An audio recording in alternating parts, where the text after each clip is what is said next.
Let's go ahead and bring in our News Nation political panel. Democratic strategist Richard Fowler, as well as Alice Stewart, a Republican strategist, also former press secretary for the Santorum campaign, and NAACP Henderson, political reporter for the Washington Post. Good afternoon to all of you. Richard, great to be here.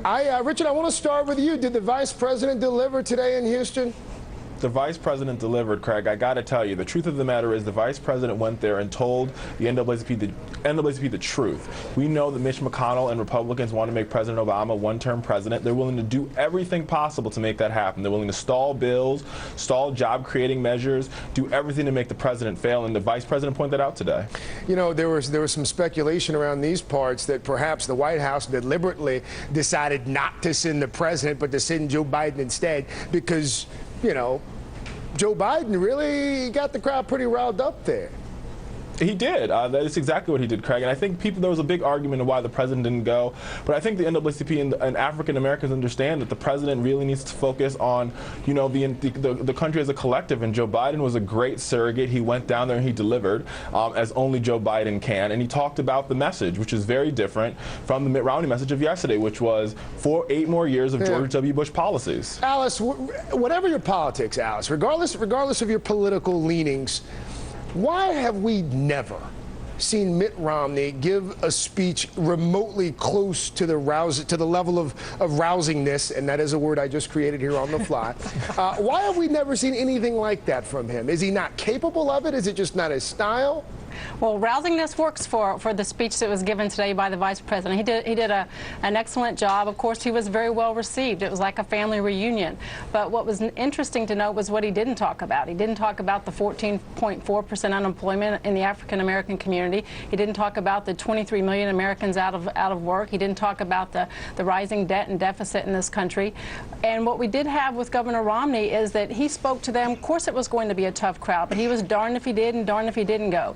But he connected with them in the important issues that are concerning them. He talked about how they can create better schools for their children. He talked about turning the economy around so they can create better jobs and better wages, not just for the African American community, but for all Americans, because what helps all Americans certainly helps their community as well. Alice, yesterday Mitt Romney did not talk at all about voter ID laws in this country. Was that deliberate? Well, I think the message that he wanted to resonate with them is what he plans to do to help improve the schools, which is very important to the community, but also improve the education. And that was what he received very well reception by this group, and certainly something that they wanted to hear. Malika, let's talk about Bain here and some new claims over Mitt Romney's record at Bain. Team Romney denying a report in the Boston Globe today that Romney allegedly worked at Bain 3 years longer than he claims. We saw similar reports on Mother Jones and Talking Points memo as well. The Romney campaign fired back in a statement saying, quote, the article, the Boston Globe article specifically here they're talking about, is not accurate, as Bain Capital has said, as Governor Romney has said, and as has been confirmed by independent fact checkers multiple times. Governor Romney left Bain Capital in February of 1999 to run the Olympics and had no input on investments or management of companies after that point.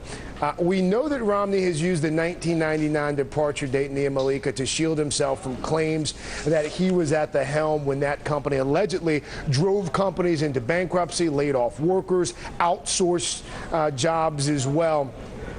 We should note that one of the fact checkers that they mentioned also put out a statement today saying that a lot of these claims pretty much siding with the Romney camp.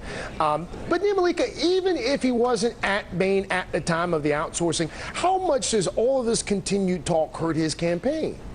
Well, it certainly hurts the campaign, and I will say one of those fact checkers is our fact checker here, Glenn Kessler, and you can see that the Romney campaign is latching on to what these fact checkers have said and essentially calling out the Obama campaign for telling falsehoods. But so far, that doesn't seem to necessarily be working, and it's certainly not enough in terms of what Republicans want to see Mitt Romney put up, which is evidence that he created jobs at Bain and to really flesh out what his record was there.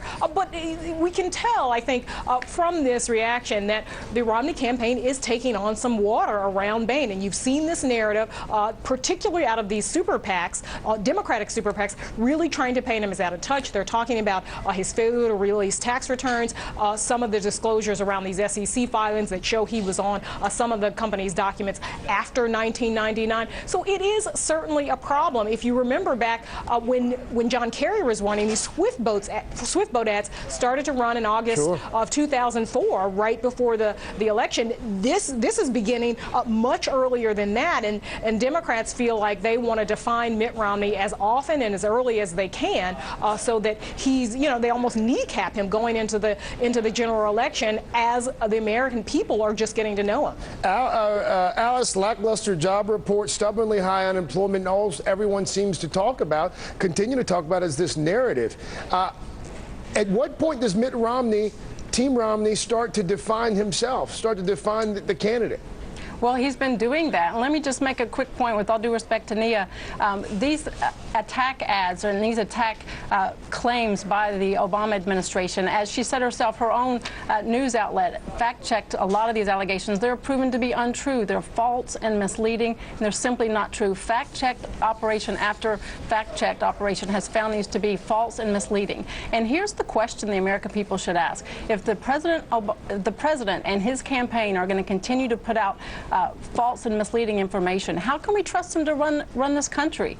When we have a campaign that's putting out lies, where's the trust? Well, where's both the trust campaigns, for the president? and the fact-checking operation that Nia Malika mentioned at the Washington Post has also noted that both campaigns have said some things that have turned out not to be entirely true about outsourcing specifically as it relates to the campaign. Let's talk about Dick Cheney for a second here, because we know about the fundraiser out in Wyoming today, $30,000 a head. There are some folks who have been saying that that Mitt Romney is not Richard, has not been as aggressive, perhaps as he should be at this particular point in the campaign. What does this do? Mitt Romney hanging out with Dick Cheney, what type of message does this send to the base? Well, listen, Craig, I hope that this fundraiser has a VIP line, because the one in the Hamptons didn't. But what this sends to the base is pretty simple. It says that, he's a real true and tried conservative, and he's going to give us 8 more years of George W. Bush, Dick Cheney policies. The truth of the matter is that everybody wants to know who the real Mitt Romney is, and we want him to stand up, because every time he keeps changing who he is. First, he was for Romney Care, which turned into Obamacare. Then he was against it. Then he said he created jobs. When as governor of Massachusetts, they were 47th in job creation.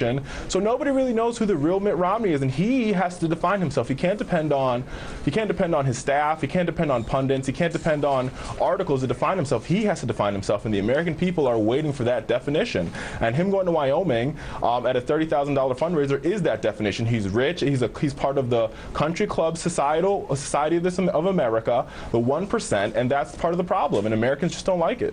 Alice, you heading out to Wyoming today? No, I wish. I've never been to Jackson Hole. I would love to. But let me just make a point. There's a mutual respect between the governor and the former vice president. And, of course, if he's got an invitation to host a fundraiser, the governor will accept. But the point, a key point in terms of, the governor shoring up the base, he raised $106 million last month alone. That just goes to show that conservatives and Republicans are putting their money where their mouth is. And not only that, the latest polls show that independents are lining up behind Governor Romney. And that's where this race will be decided. When we have independents who are not party aligned, they are results oriented. They see that Governor Romney is the one that can produce results, can turn the economy around and create jobs. 47th job creation isn't results, if you ask me. Alice, we're going to leave it there, or I should say, Richard, we're going to leave it there. Nia Malika, always a pleasure. You guys have a fantastic afternoon. Thank you. Thank you. Thank you, Craig. Thank you, Craig.